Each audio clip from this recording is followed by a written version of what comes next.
what they're about is the ministry of memory. And there's a lot of really neat things with that, because in every church, in every district, in every conference, there's been important moments in the lives of the people at various times. And we lose those things if we don't retell the story.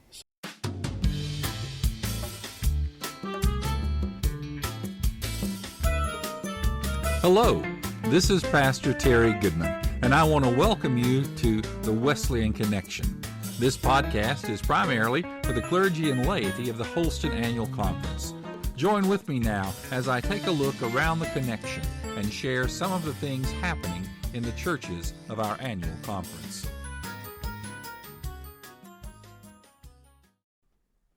Welcome to the podcast. In today's podcast, I'm sitting down with another friend, and we're just sort of talking, but we're talking about something that I've seen my friend Brad Scott doing on the internet here recently. On Facebook, I've noticed that he has been posting, I'm just going to call him an historical moment, where he goes out to some historical site within our annual conference and does a walking, talking narration of the events that make that site so special and precious to us and our Methodist heritage. He has recently been elected as the president of the Holston Conference Historical Society, and I suppose that it's in that role that he sees himself attempting to help us to remember and to understand. And so we talk about that as the major portion of the interview, and then we just sort of get off on some topics that, a couple of preachers sitting down talking. And so I hope you enjoy this interview, and I hope that you will maybe think of some historical event or activity that has happened in your area, and maybe share that with Brad. So enjoy the interview. Okay. We're here this afternoon with a minister colleague of mine. We've served together up in the Tazewell district in Bluefield. He's currently at Bluefield First. Brad Scott's his name. I've served there at Virginia Avenue. But I want to begin by talking with Brad about some things that I have seen on Facebook. He has gone to various places and recorded stories of historical interest. Why did you go to these various places and record these things? Because they all had a Methodist connection to them. Is that something that interests you? Yes, I'm an active member of the Holston Conference Historical Society. In fact, they made me president this last year, and I have noticed that when we are doing programs, we don't have a whole lot of people that attend, but some of the richest program content I've seen has been going on. People have been researching things, are very passionate about the things that they know, and what they're talking about are places where important things have happened across the region that we now call Holston Conference, and all the way from Page's Meeting House in Radford all the way down into Chattanooga. There's lots of places. Have you done the Chattanooga one? I haven't done a Okay. Chattanooga one yet, but it's on my agenda to do at some point. But and whether I do it or whether I get someone else to do it, I think it's important to do that, because it's a way to communicate to folks some very basic things about some of these places, so they can know what's in their community, or if they want to drive to another place, they can find out what's significant there that has to do with the history of the church. And there are lots of places where history shows up. I was in Maryville, Tennessee last week, stopped at a red light. I looked to the right. There was a historical marker for Middle Settlements, and it said Bishop Asbury preached here at one time. And I thought, wow. I must have missed that. I grew up in Maryville. So or you were at a strange red light. I started to get out of the car and record something, but it was a little bit busy, and I thought I better not do that right now. So, but are you talking about one of those like that goes pewter gray metal signs kind of thing? Yeah. Okay. Yeah. And so, but that's my goal is just to get a little bit of the story out from some of these places, especially the ones that are a little more obscure, that people just don't know about, so they can find out about it, and if they want to come visit it, they can, or if they want to just celebrate some history and form their own people in their own churches, they can do that as well. So Archives and History, is that the name of the work area? The Historical Society. The Historical Society. It's related to the Commission on Archives and History, but it's a separate organization. So if someone knew of a Methodist story or a Methodist-related kind of thing, they could maybe report that to you to see if it's in your folder of places? Would that be something that people could do? They could do that, and I would encourage other folks to do the same kind of thing. If they know of a story in their community and would like to do a video, put it out on Facebook, because it gets. You've just got the phone and you there. It helps to get the story across. Back a few years ago, the General Commission on Archives and History began to talk about why it's important to do things with history. And I love what they came up with. They came up with this thing that's called, they say that what they're about is the ministry of memory. And there's a lot of really neat things with that, because in every church, in every district, in every conference, there's been important moments in the lives of the people at various times. And we lose those things if we don't retell the story. So it's important to do that and to keep the memories going. Not to say that,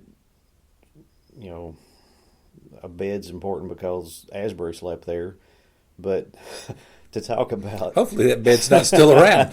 But to talk about the things that happen and how the church was able to meet needs in a particular historic time frame. We learn from that, because what we see people that what people have done in the past can inform what we do now.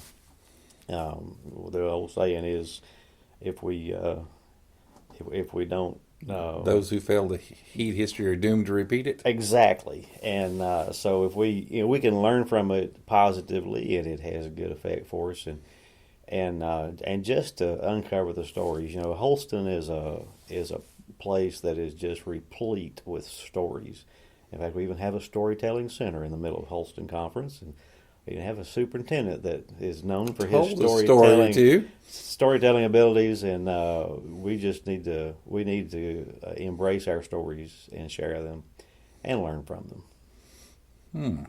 Well, it sounds like you have made a good beginning, and I'm hoping that it's more are going to come out, because I do enjoy watching them. I have no idea that little place in Kingsport with the cemetery and those kind of things. Had no idea that place was there. I enjoyed doing the one at the Baptist and Methodist Church. I must have missed that one. There's a Baptist and Methodist church on the Nicholsville Highway between Nicholsville and Russell County, and in fact, there's two of them close together. They share the same two pastors, a Methodist pastor one Sunday and the Baptist pastor the next Sunday. It's just a neat way. Have you put that one up already? Yeah.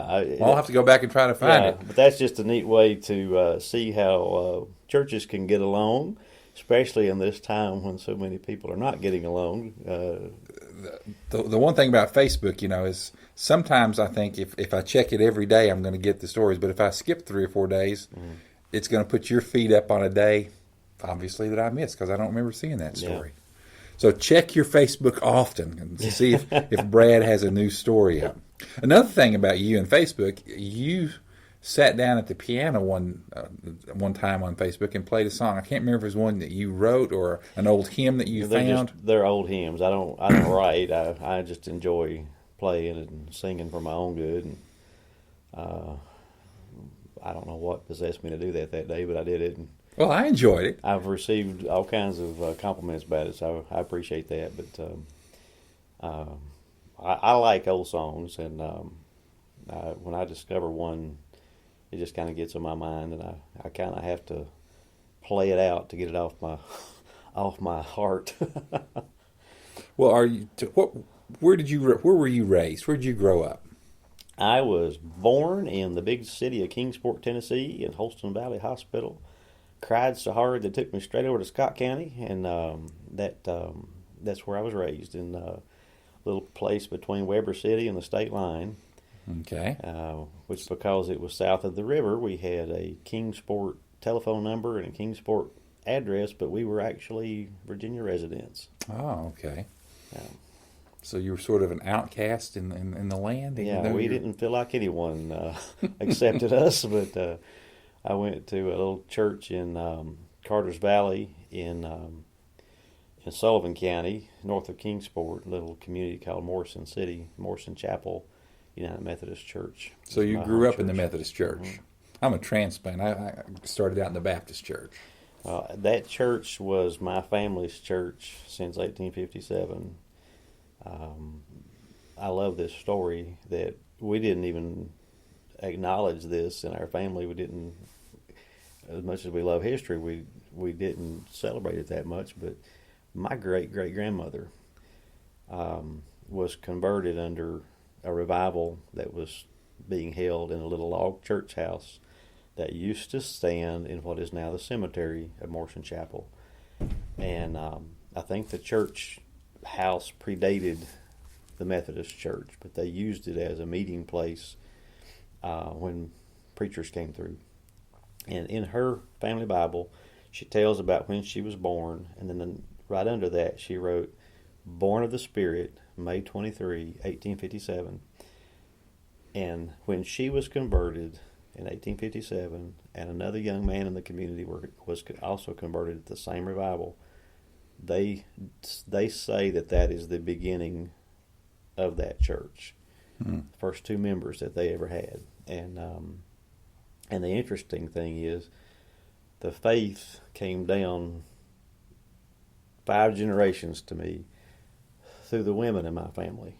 My great-great-grandmother had a daughter, and she was my ancestor, and she had a daughter who's my grandmother, and she had a daughter who's my mother, and then I'm the 5th generation. And our faith was a very important part of our family, and that little church was very important to us. Right now, I think I may have a cousin or two that still belong there, but most of the family has scattered.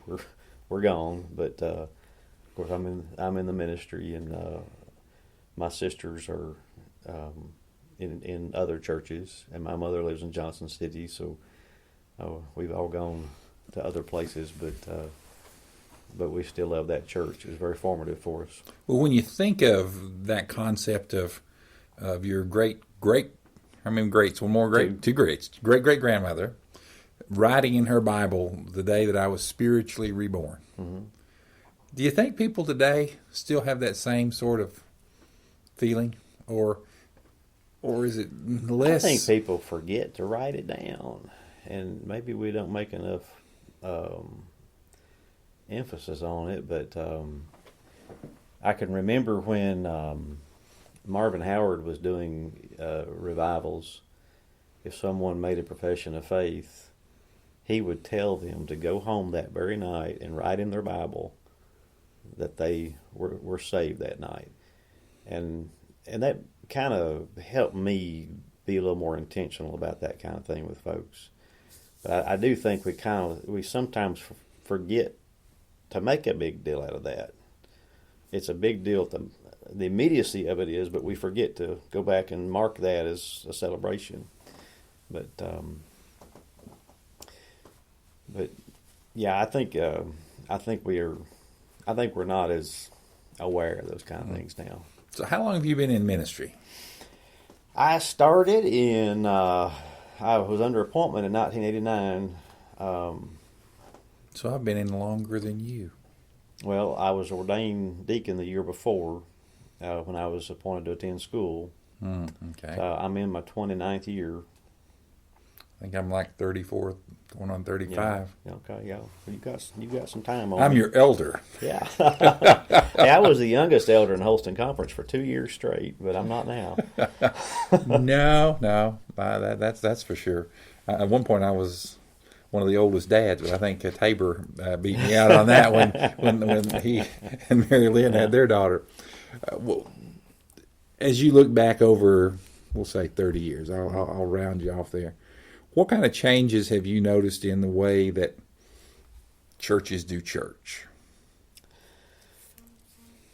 Well, there's a lot of change in music, and I think in some ways, my experience of growing up in a smaller congregation and now serving a larger downtown church in a small town. I think their attitudes have changed in some things. Like, Sunday school was big at my home church. We would have Sunday school if we didn't have the preaching service. But where I am now, there's like maybe 3 adult Sunday school classes and no children's classes at all right now. And the families with children are not seeing it as an important thing, and we're trying to find other ways to incorporate them. And I think that's the big thing. I think folks are kind of getting out of the old patterns and needing some other way to have things addressed. And some places they're finding that. We've not discovered it yet in Bluefield, but we're looking around trying to figure out what it is. But they added just some stylistic things. People dress down a little bit more now than they used to. I'm a pastor, and during the summer months, I just do polo shirt and slacks. Yeah. And that sort of caught them off guard the first year. First year I wore the collar. Second year I put the polo shirt on. Well, I admire you with that. I'm trying to make myself do something more like that, but with me, it's gone from white shirt and tie to maybe a pastel colored shirt and tie. But I was at one church one Sunday, and wasn't wearing the collar on a regular basis. I had a pink button-down Oxford dress shirt and a tie on. And after the services, I was going out the door. This lady came up to me and pointed at my shirt and said, "That is inappropriate. You should never wear pink as a pastor."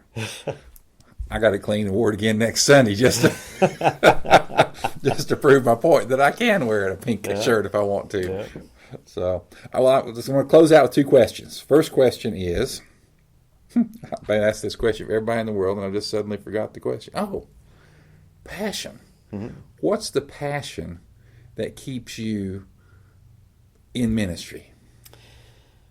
I think, like a lot of people, I'm fascinated by transformation, and in our society right now, we're fascinated by that when we see before and after pictures of houses that get flipped or people who lose lots of weight and so forth, and when you see what happens with someone when they connect with Christ and see the changes that come about with that, and the energy that comes about with that keeps me going, and that's where my passion is. Okay. Mm-hmm. Now the most profound theological question. Okay. I've poured through years and years of seminary documents to come up with the question that defines your ability to say whether you're a theologian or not. Uh-huh.